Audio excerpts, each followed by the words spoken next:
Kediaman keluarga Pratomo Manahan Solo.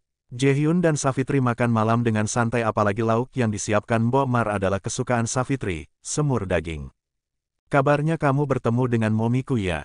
Tanya Jaehyun yang duduk berhadapan dengan Savitri. Iya, aku bertemu dengan Tante Kirana. Ibumu sangat menyenangkan, senyum Savitri. Tapi aku heran, anaknya kok jelehi ya? Hah, jelehi apa maksudmu? Ada uang? Ada pembantu rumah tangga di rumah tapi makannya di rumah tetangga. Aku lebih suka bayar catering ke Mbok Mar daripada beli. Pertama, aku tahu pasti enak. Kedua, lauknya variatif. Ketiga, aku ada temannya makan bersama. Memangnya kamu nggak senang apa makan ada teman ngobrol? Senyum Jaehyun. Iya sih, tapi jangan lupa bayar biaya cateringnya ya.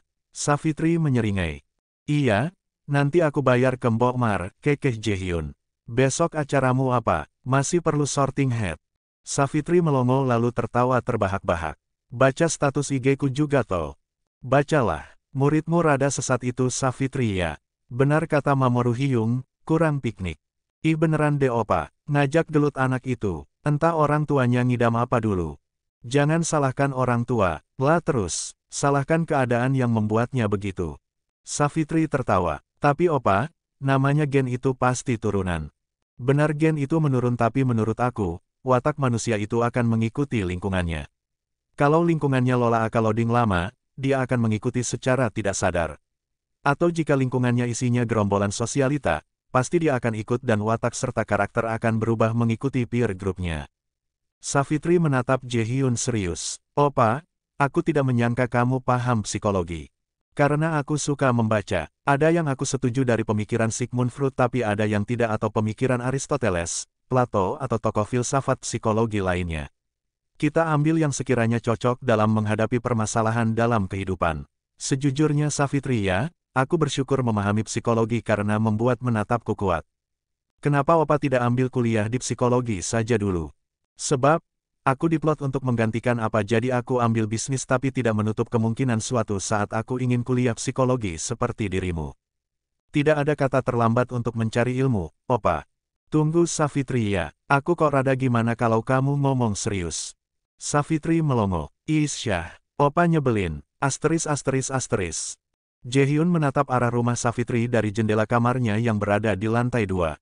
Dilihatnya kamar gadis itu sudah padam dan menyisakan lampu kecil saja.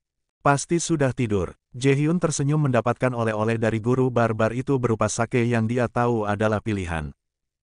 Minumnya besok saja deh bareng Savitri. Mana enak minum sendirian, gumam Jaehyun yang sudah bersiap untuk tidur. Good night guru barbar. Asteris.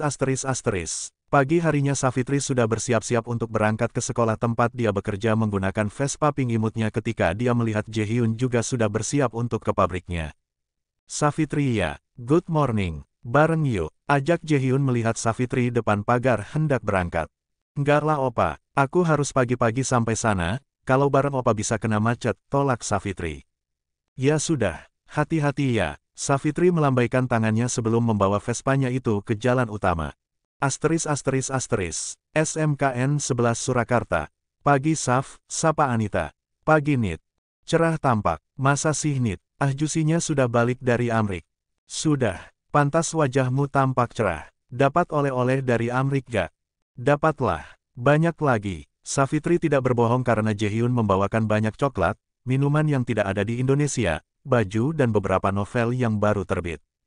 Kalian itu sebenarnya pacaran atau gimana sih? Savitri melirik ke tempat parkiran motor dan tampak Eka Danta sedang memarkirkan motornya di sana. Pacaranlah. Pacaran santai bukan yang terburu-buru cepat-cepat nikah. Nikmati saja soalnya kan adat Jawa sama Korea berbeda Nit.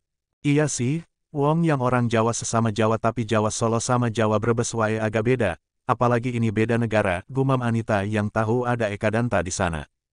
Nah tuh tahu, ngomong-ngomong, beneran deh Saf, aku butuh the sorting hat. Savitri menoleh ke arah Anita.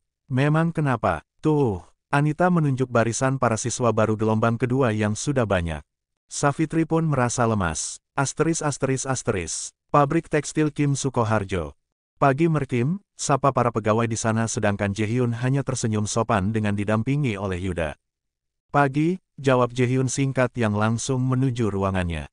Ada kendala apa Yud? Tanya Jaehyun ke Yuda setelah sampai di ruangannya. Tidak ada merkim. Oh, Tuan Rudy Akandra mengajak makan siang dengan Anda nanti jam 12. Jaehyun menaikkan sebelah alisnya. Rudy Akandra, omnya Savitri ya. Iya merkim. Di mana? Diamond Restaurant. SMKN 11 Surakarta.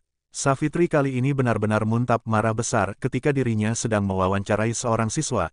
Tiba-tiba tasnya jatuh dan melihat 2 bungkus kondom di sana. Sontak guru barbar itu langsung menyeret siswa itu menuju ruang meeting bimbingan konseling. Ini kondom buat apa? Tanya Savitri judes. Buat bungkus HP bu. Bungkus HP atau manukmu? Hardik Savitri galak. Sing genah wae cah. Yang benar saja, HP itu kalau dibungkus ya pakai casing. Bukan pakai kondom. Sekarang jawab jujur. Sejak kapan kamu sudah tidak perjaka? Calon siswa laki-laki itu hanya menunduk. Apa perlu ibu panggil kedua orang tua kamu supaya menarik kamu dari SMKN 11 Surakarta karena sudah membawa barang yang dilarang di sekolah? Iya, bentak Savitri. Jangan bu, ucap siswa itu memelas. Lah terus, ngapain kamu bawa barang ini pas saat wawancara? Golek molo tenan, cari penyakit benar. Jujur sama ibu, kamu sudah tidak perjaka sejak kapan? Sejak kelas 1 SMP. Terus kalau kamu sudah merasakan keluar sekali, pasti kudu dikeluarkan kan? Kamu berhubungan sama siapa pertama kali? Sama, istrinya bapak, karo embokmu dewe, sama ibumu sendiri, Savitri melongo. Bukan bu, istri ketiganya bapak. Savitri semakin menganga dan menepuk jidatnya. Sek, ceritanya gimana? Bapak saya juragan beras di Delanggu punya istri 4. Saya anak dari istri pertama paling ragil. Nah istri ketiga bapak itu seumuran sama ibu dan bodinya memang bohai bu. Jangan ditanya wajah Savitri yang hanya menatap bengong ke arah siswa itu. Nah, istri ketiga bapak tinggalnya di Solo sini terus pas saya masuk SMP, bapak menitipkan saya ke mama karena saya sekolah di sini. Lah bapak kan gak setiap hari nengok mama, jadi mama kesepian lalu, sama saya bu. Astagfirullahaladzim, Savitri memegang pelipisnya. Ojo mbok terus-teruskan ya le, jangan kamu teruskan ya nak. Ibu agak ngeri nek bapakmu tahu. Siswa itu hanya menunduk. Terus mamamu piye, kalian masih berhubungan sampai sekarang. Mama tahun kemarin melahirkan bu, tapi sepertinya itu anak saya cuma mama Daniel bilang anak bapak. Makanya bu, saya sedia kondom biar nggak kebobolan lagi. Savitri kali ini benar-benar menepuk jidatnya keras, SMKN 11 Surakarta. Savitri tampak termenung di warung Bu Midi sedangkan Indomie rebus pesanannya baru berkurang 2 sendok. Anita dan Bu Titi yang sedang bersamanya hanya bisa memandang guru cantik itu dengan perasaan bingung sebab baru kali ini Savitri tampak speechless. Sav, are you okay? Tanya Anita. Enggak Nit, berantem sama pacar, tanya Bu Titi, yang usianya paling senior dari keempat guru bimbingan konseling. Enggak, Opa dan aku baik-baik saja. Terus kenapa? Anita memperhatikan mie rebus milik Savitri sampai lodrok. Aku nggak tahu bahasa Jawa lainnya tapi setahuku ini yang biasa mamiku bilang kalau mie rebus sampai kematangan atau lembek kelamaan dimasak. Aku nggak habis pikir sama anak zaman sekarang. Savitri menghela nafas panjang. Astagfirullahaladzim, mau dibawa kemana generasi kita selanjutnya? Memangnya ada apa sih? Tanya Bu Titi. Aku ceritain kalau kita sudah sampai di ruang BK. Langsung ke ruang meeting. Oke. Diamond Restaurant Selamat Ria di Solo. Jaehyun dan Yuda mendatangi restoran yang terkenal dengan Chinese food dan dimsumnya. Apalagi restoran ini buka 24 jam membuat semakin banyak pecinta kuliner bisa menikmati hidangan lezat malam sekalipun. Mereka masuk ke area tengah dan melihat Rudy Akandra bersama dengan asistennya di sana. Ayah Yoshua dan Sabrina itu melambaikan tangannya ke Jaehyun. Akandra, sapa Jaehyun ramah. Jaehyun, apa kabar? Baik Akandra, kabarnya Anda baru datang dari Tokyo. Jaehyun pun duduk bersebelahan dengan mantan asisten Hiroshi Al Jordan. Iya, nikahnya keponakan aku. Eiji Reves, kenal. Jaehyun menggelengkan kepalanya. Saya tidak kenal, Sir tapi saya lebih mengenal Yoshua Akandra. Rudy terbahak. Tentu saja kamu kenal dengan putra saya. Bukankah kalian mengenal dari Savitri? Ngomong-ngomong, bagaimana hubunganmu dengan keponakanku itu? Percakapan mereka terhenti ketika seorang pelayan memberikan menu dan mereka pun memesan makanan. Setelah pelayan itu pergi, keduanya pun melanjutkan percakapan. Rudy Akandra. Babang Jae, Savitri. Well, kami lebih mirip saya berlangganan catering di rumahnya, kekeh Jaehyun. Catering, Rudy menaikkan sebelah alisnya. Kata Savitri begitu karena setiap malam saya makan malam ke rumahnya. Rudy tertawa. Oh walah, Savitri, Savitri. Begitulah. Apa kalian pacaran? Tanya Rudy. Saya tidak bisa bilang kami berpacaran tapi lebih ke teman yang saling membutuhkan. Anda pasti sudah mendengar kalau Savitri kena stalking. Dan saya membantu Savitri agar tidak diganggu. Apakah kamu ada perasaan khusus dengan anak barbar itu? Well, saya tidak berani takabur bahwa kami tidak akan memiliki hubungan tapi kami lebih nyaman dengan persahabatan kami.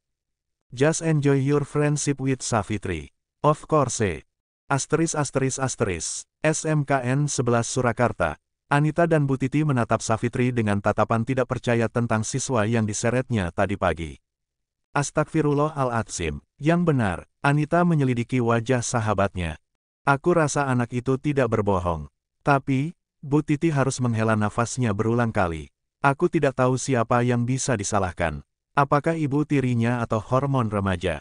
Dari sisi manapun, pihak yang adult yang harusnya sadar bahwa itu salah. Anak usia 13-14 tahun adalah fase ingin tahu yang sangat besar. Apalagi kegiatan seks seksual yang someting new, someting curiosity dan sesuatu yang enak-enak, gumam Savitri. Jujur hari ini aku benar-benar jelek moodnya. Apa kamu mau pulang duluan? Tanya Anita. Savitri menggelengkan kepalanya. Kita selesaikan tugas baru kita pulang seperti biasa. Manahan Solo. Jaehyun tiba di rumahnya menjelang maghrib dan segera membersihkan diri lalu menjalankan ibadahnya.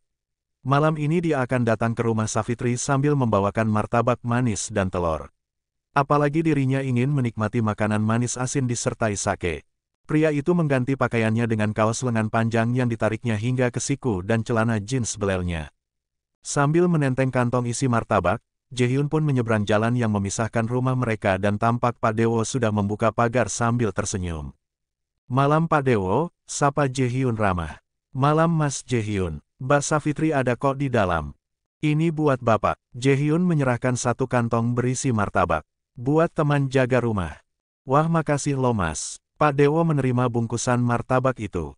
Jaehyun pun berjalan masuk tapi baru beberapa langkah, dirinya dipanggil oleh Pak Dewo. Ada apa Pak? Tanya Jaehyun. Mas Jaehyun, nanti tolong dihibur ya Mbak Savitrinya. Memang kenapa? Tadi pas pulang, wajah Mbak Savitri tampak mendung.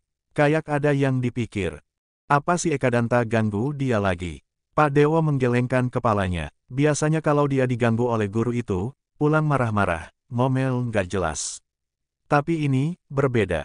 Jaehyun menatap pintu rumah Savitri. Mungkin ada masalah di sekolah tapi bukan guru itu. Iya Mas, tolong ya, saya mending lihat Mbak Savitri marah-marah nggak jelas daripada diam begitu. Lebih mengerikan. Jaehyun terbahak. Diamnya orang receh lebih seram ya Pak.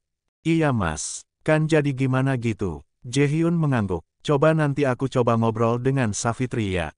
Jaehyun pun berjalan menuju pintu utama rumah Savitri dan memencet belnya. Gadis itu sendiri yang membukakan pintunya. Assalamualaikum. Jaehyun menyapa sambil tersenyum. Waalaikumsalam, jawab Savitri lesu. Masuk Opa. Are you okay? Savitri menggelengkan kepalanya. Ini aku bawakan martabak Jakarta. Kamu kan suka toh, ada manis dan telur. Big Mar, tolong ambilkan piring ceper panjang buat martabak, teriak Savitri yang membuat Jaehyun melongo. Fix, ini anak lagi ada masalah. Opa makan ya, aku cuma menemani, ucap Savitri sambil duduk di kursinya setelah memindahkan martabak dari kotaknya ke piring besar. Kenapa kamu tidak makan bersama? Tanya Jaehyun sambil mengambil nasi. Ini lauknya enak banget, sop iga lo. Savitri menatap sendu Jaehyun. Makan sedikitlah, gak usah pakai nasi gak apa-apa. Tapi temani aku makan. Savitri akhirnya mengalah dan menggado iga tanpa nasi dan Jaehyun memuji Big Mar tentang masakannya yang enak. Usai makan malam, keduanya duduk di ruang tengah sambil membawa piring berisikan martabak dan 2 botol minuman. Savitri lalu menyetel televisi layar besarnya dan menikmati acara musik di sana. What happened Savitri ya? Apa Ekadanta mengganggu kamu lagi? Kalau iya, besok kamu aku antar. Savitri menggelengkan kepalanya. Lah terus kenapa? Tanya Jaehyun bingung. Apa kamu ribut dengan rekan kerjamu? Siapa namanya? Anita atau Titi atau Dina? Lagi Savitri menggelengkan kepalanya. Apa dong? Aku kehabisan amunisi. Apa muridmu? Savitri mengangguk. Muridmu kenapa? Savitri tidak menjawab. Opa, boleh aku peluk? Ada apa? Hatiku benar-benar nggak enak. Jaehyun mengangguk dan Savitri memeluk tubuh Jaehyun dan menangis di sana. Pria itu lalu memeluk tubuh gadis itu. Menangislah kalau memang bisa melegakan hatimu.